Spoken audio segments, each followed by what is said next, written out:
ठाकरे विरुद्ध सोमय्या हा वाद अवघ्या महाराष्ट्रानं गेल्या अनेक वर्षात वारंवार पाहिलाय.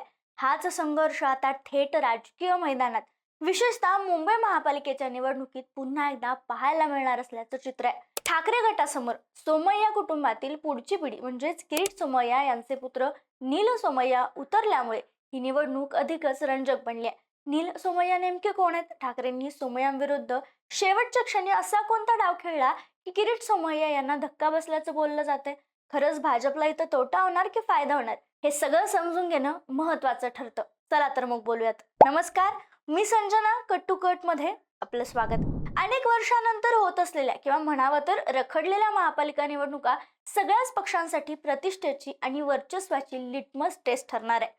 त्यातही मुंबई महापालिकेचं महत्व वेगळं आहे. देशातील सर्वात श्रीमंत महापालिका आणि मुंबई हातात म्हणजे राज्यावर पकड अशी धारणा असल्यामुळे ही निवडणूक सगळ्यांच्याच नजरा खेचणारी ठरते.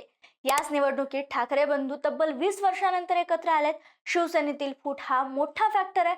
भाजप आणि शिंदे गटाची शिवसेना एकत्र लढतीये तर काँग्रेस स्वतंत्र मैदानात उतरले. त्यातच बंडखोरीचा फॅक्टरही दुर्लक्षित करता येणार नाहीये. याच पार्श्वभूमीवर मुलुंडमधील प्रभाग क्रमांक 107 चांगला चर्चेत आला. भाजपने यावेळी आमदार, खासदार किंवा मोठ्या नेत्यांच्या मुलांना तिकीट न देण्याचा एक नियम जाहीर केला होता. त्यामुळे किरीट सोमय्या यांची थेट एंट्री होणार नाही हे आधीच स्पष्ट होतं.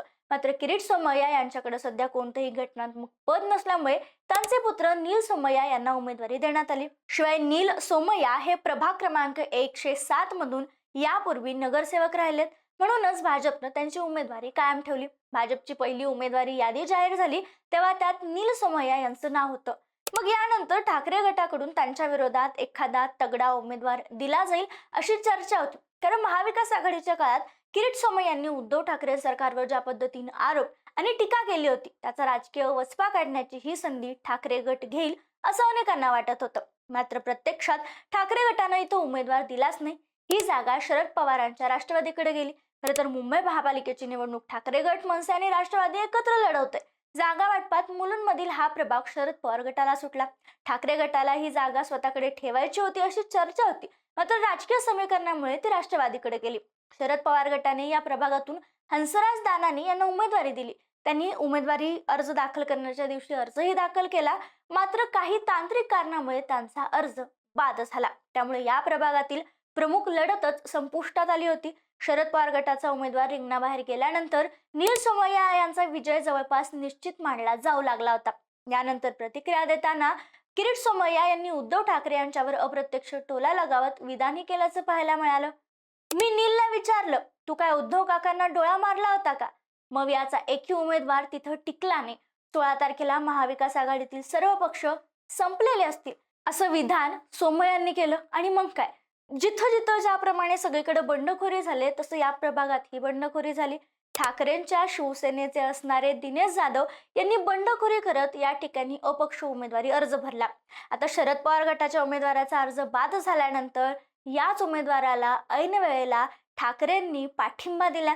संजय राऊतांनी पत्रकार परिषद घेत हा खुलासा केलाय. तसं पत्रही दिनेश जाधव यांना देण्यात आले. त्यामुळे ठाकरे गटाचा हा नेता आता थेट नील सोमय्या यांना भेटणार आहे. यावरच बोलताना दिनेश जाधव म्हणाले, हा वॉर्ड मराठी भाषकांचा असल्याने तो आम्हाला हवा होता, तसेच राष्ट्रवादीलाही हवा होता. मात्र पुढे काहीतरी गडबड होईल अशी शंका आम्हाला आधीपासूनच होती.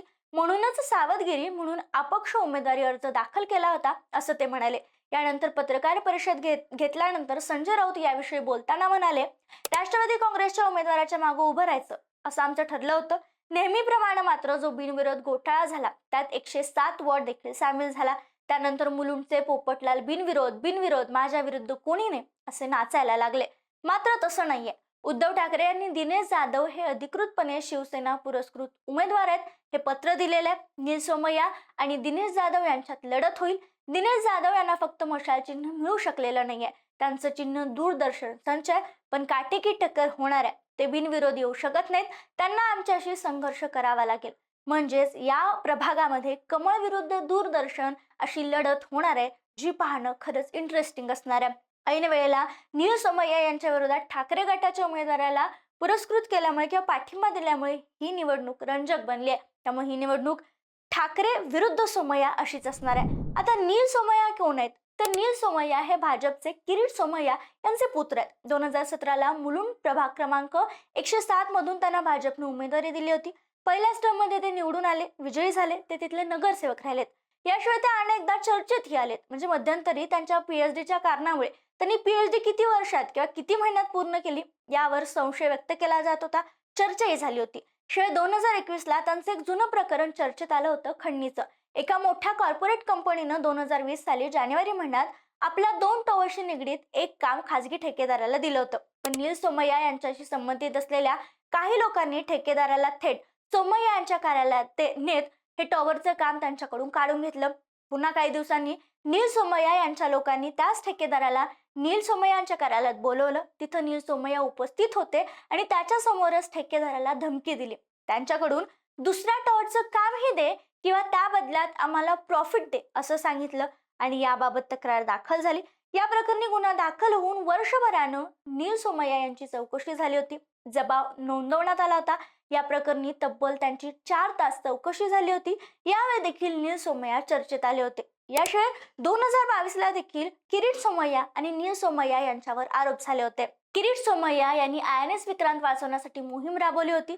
INS विक्रांत राज्यातच राहावे यासाठी किरीट सोमय्यांनी पैसे जमा केले होते. पण या प्रकरणात जमा केलेल्या निधीमध्ये गैरव्यवहार झाल्याचा आरोप करण्यात आला. या प्रकरणी मुंबई हायकोर्टात नील सोमय्या आणि किरीट सोमय्या यांच्या विरोधात याचिका दाखल करण्यात आली. मात्र त्यांना जामीन मिळाला होता. मात्र यावेळीही नील सोमय्या चांगले चर्चेत आले होते.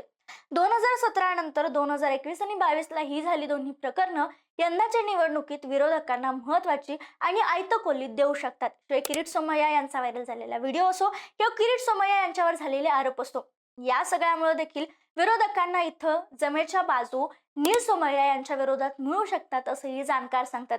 आणि म्हणूनच इथली निवडणूक पाहणं रंजक आणि महत्वाचं ठरणार आहे. मात्र या सगळ्यावर तुमचं मत काय? ठाकरेंनी ऐनवेळी टाकलेला हा बॉम्ब खरंच सोमय्यांसाठी धक्का ठरेल की सोमय्यांनाच फायद्याचा ठरेल? कमेंटमध्ये कळवायला विसरू नका.